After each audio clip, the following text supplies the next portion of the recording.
si Henrik. Okay. Okay guys, just 15 question kasi gusto nating yung mga question na to, gusto sana natin na himayin to hindi, thank you Dinah, gusto ko siyang himayin per question para mas manamnam natin yung mga sagot nila. So we'll just kinda have at least 15 question and then malay mo, diba, ano na sa mga susunod mapagbigyan tayo ulit for Q&A.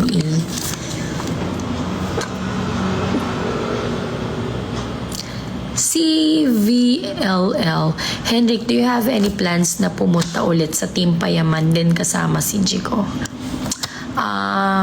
It's a nice question though, but let's not just include the other the other people or the other group. Baka kasi mamaya may matapakan tayo or merong mga hindi makagusto. I hope you understand, but I really love your question. To Jico, si Henrik ba yun tinutukoy na usap lang na sinabi mo sa family mo sa vlog nung birthday ng papa mo, Deki? Henrik, do you have any plans na pumunta ulit sa team? Ay, hindi. Tapos na pala yan. Hi po, nagsiselos ka pa ba? Okay, meron na tayo niyan. Ay, ito. Love trends for both. Anong weakness nyo na magagamit nyo na maging strength nyo? Love it. Sige, tingnan pa natin iba. Ano masasabi mo nung time na binigyan ng cellphone ni Henrik yung family mo? At Anisha, for sure, she's happy and you saw the video, she was so happy. But let's give it, a little spice pa ng konti sa tanong na yung hindi nila ine-expect yun, tsaka yung hindi pa nangyayari. How's that? Sekay, for Fujiko, kailan mo naramdaman na nagugustuhan mo na si Henrik? Oh my God! Wag na, baka kiligin yun. Kailangan ipapalaminate ni yung, oo nga, Diyos ko, alam nyo guys, sa totoo lang yung bahay namin, nag-aamoy bulaklak talaga. Sa totoo lang, grabe, yung mga bulaklak, hindi ko na alam. Ang sinadjust ko kasi kay Fuji ko, nung nano kasi kami sa New Zealand, uso yung mga ganyan. So, yung mga dried petals talaga, para naman hindi agad matapon. Ang ginagawa ko, kapag tuyong-tuyo na, nilalagay ko siya sa jar, sa clear jar, para makita ko pa rin yung mga petals. Sobrang busy niya. I hope that she will do that kasi nung the last time na umuwi ako is pinatutuyo niya yung mga bulaklak.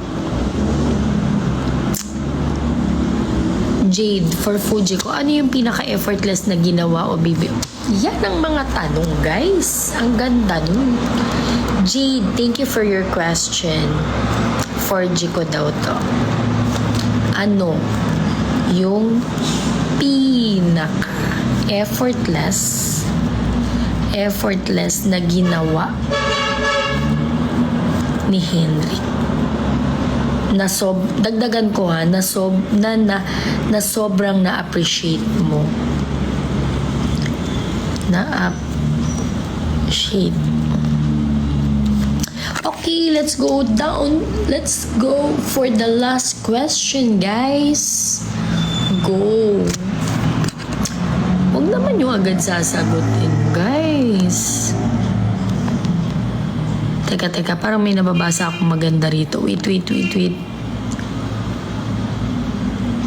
I like CJ's question. Sabi niya, given the fact na medyo opposite po talaga, not medyo, opposite yung ugali nyo, how do you handle each other? Okay, I'll consider that. Sobrang ganda. But since this is the last question, let's give it a chance to everyone. Magpapasa pa tayo. Ang ganda nung to, Henrik. Gagawan niyo po ba ng music video and new song ni Henrik na napaibig? So Ray, let's see. Para sa kanila, ano ang bagay na gusto mong ginagawa kapag kasama ako? Oh my God. Both, Miss Mayang. Si Miss Mayang ay very, very, very, very avid fan ng Henjiko. Grabe tong si Ma'am Mayang.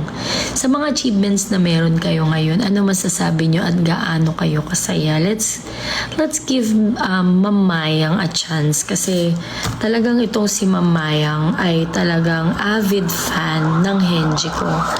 I know her very well. Talagang hindi lang ang Henji ko ang kanilang sinusupport but to the extent na lahat ng family member, hi, thank you Dana, ay sinusupport. So, yeah. So, sa mga achievements daw, sa mga achievements na meron kayo ngayon, ano masasabi nyo? Masasabi nyo at gaano kayo kasaya? Okay guys, thank you very much for your question. Next time, sa lahat na magiging vlog natin at magiging ayuda for Henji ko, I will do live and then kasi lahat ng kailangan ko nandito na. Okay, CJ. Actually, let's go for 16 kasi gustong-gusto ko talaga yung question ni CJ. In fairness naman dun sa question ni CJ, sobrang gusto ko yun. Dahil they are very opposite. So, asa na nga yun, CJ?